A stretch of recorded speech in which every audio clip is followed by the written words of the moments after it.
Welcome back to New York Links. We start off with a serious and sad story. The funeral service was held early this week for Shem Walker, the man that was shot and killed by an undercover cop in Brooklyn about 2 weeks ago. Dreadless Ross was there. Here's his report. A few hundred family members, mourners, and well-wishers attended the funeral service for Shem Joseph Walker to say goodbye and show their respects. 49-year-old Shem Walker was killed over 2 weeks ago by an undercover cop in front of his mother's home in Clinton Hill, Brooklyn. Shem was defending his mother's home from what he thought was a drug deal in front of her home. The police said it was a drug buy and bust operation that was in progress. There was an argument and a scuffle, and the police officer claimed his gun discharged twice, hitting Shem in the chest once, killing him. Shem was the third son of Lydia Walker Robin, who said that losing her son, she lost her eyes, her hands, and her feet. He had 2 brothers and 3 sisters. Family members were overcome with grief as the casket was closed and the service started.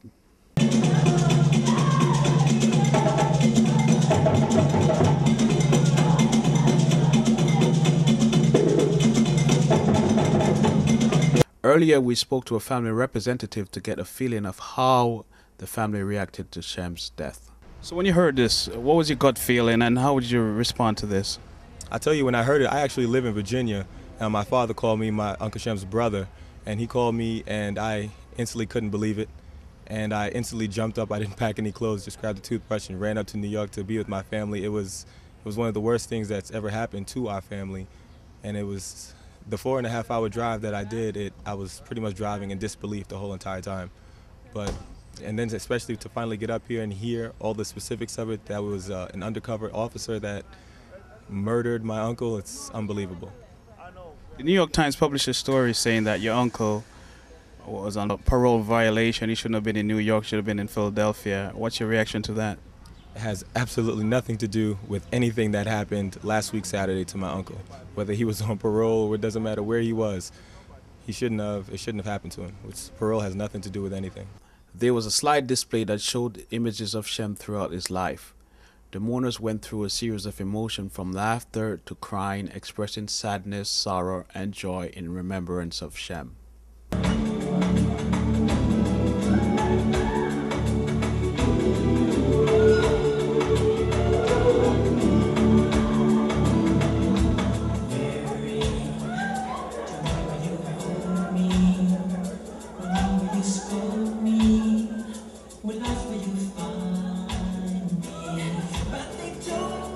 Shem's second wife of 14 years, Valerie Walker, and his stepson spoke about losing Shem, unable to deal with the emotions that overcame them. At one point, Shem's children from his first marriage went up on stage and embraced their other siblings. It took him from me. Half of my life I've known Shem, my best friend.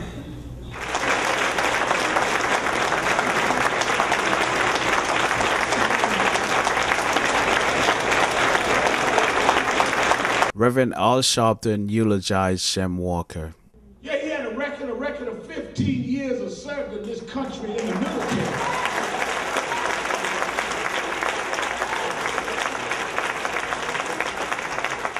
Had another daughter, one daughter on her way back to Iraq. Tell her home record. They came to this country from Guyana to leave a better life, and they helped this country by defending this country. And this country needs to stand up and be the land of the free and the home of the brave that you told them that you were. He also spoke of the lack of any kind of acknowledgement or words of regret or sorrow from city officials towards the Walker family. You would think the city would have at least called his mother to say, we don't know what happened, but we're sorry. And we have the condolences of the city.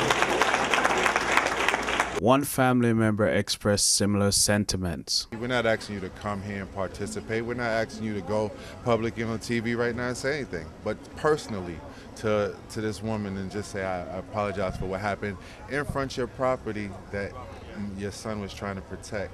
You know, give us something. But they're trying to change it up and put all these other things out there. And at the end of the day, it still holds relevant that you killed this man on his property when he was doing nothing but trying to protect. Mr. Walker was defending the property of his mother.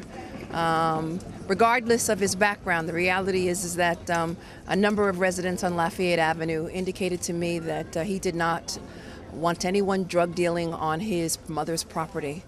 And he told anyone who would darken the doors of his mother's home to leave them. At no point in time, based on my conversations with at least 20 individuals on Lafayette Avenue, no one identified themselves as a police officer. We're here today. I'm seeking justice for Shem Walker. Today we were welcomed into this church with drums, and the drum beat for justice for Shem Walker beats loud in the hearts of countless New Yorkers and Brooklynites, and particularly people from Central Brooklyn.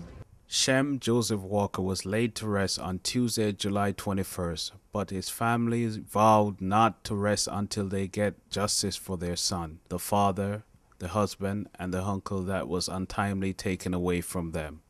And I can tell you we're all about moving on and, getting into the legal process of it so that we can hopefully see justice prevail in this case. We knew what type of man and character he was. And he was such a great person that not to fight would be wrong. And we're going to fight this to the dead end until we have something that could say, okay, we gave our all and we got justice returned. I challenge us, in Shem's name, we need to keep these dope dealers off these streets. In Shem's name, we need to stop tearing down our community. In Shem's name, we need to start honoring our mothers and fathers. Let's complete the work that Shem did. If we stop this mess, they could stop messing with us. Dreadless Ras, Lefferts Gardens, Brooklyn, Zing TV, New York Links. This week, the arrest of Harvard professor Henry Louis Gates Jr. by Cambridge, Massachusetts police while trying to enter his own home made headlines all across America. Many times, black men have been victims of racial profiling by the police. We asked a few black men how they feel about this and if they ever experience any such treatment from encounters with police. Here's our word from the street. I'm here with Dwayne. How you doing? Where you from? I'm good. Originally from Massachusetts. I now live uptown. I go to school at Columbia for grad. So how did you feel when you heard about the arrest of Henry Louis Gates at his own home?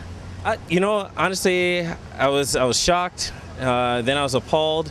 I couldn't believe, especially with the circumstances, the fact that he actually got in his home. He was actually showing them that he had his ID, and they still went ahead and arrested him. I mean, there's just no excuse for that. So it's crazy. It's just one of those indications that we've come far, but we still have far to go, as even the president indicated yesterday. It's a part of life, unfortunately. It's a part of American history, and it's a part of American culture. It's not a good part, but I think it was wrong. I think it's something that we as black men and black people as a whole have come to, we're accustomed to it, and we've adjusted our personality and the way we conduct ourselves in society in regards to situations like that. Is it going to change? I don't think so. I think it's something that's too deep-rooted. I think that I think that white society needs that crutch. So what do you think the police could do better to avoid situations like this? Well, I think at least in Skip Gates' case, I mean, that's a no-brainer. Yeah, it's great that you responded. He was in there, he showed the ID. It should have been, well, sorry, we just had to check, and that's that. As far as racial profiling in general, I think that you have to have a good reason to stop someone, and that's just the way it is, And I know they try to point out that it stops some crimes, but I think overall it does too much damage to the community and the ability for black people to actually trust police officers that might be doing a good job in the community. It has taken a man of his stature for us to see what America is really all about and how black people are always put into some kind of restraint, if you will. It takes a black president to come out nationally and now internationally to talk about the stupidity of it all. It does exist. We do live in white America. There's no black America anywhere on the map.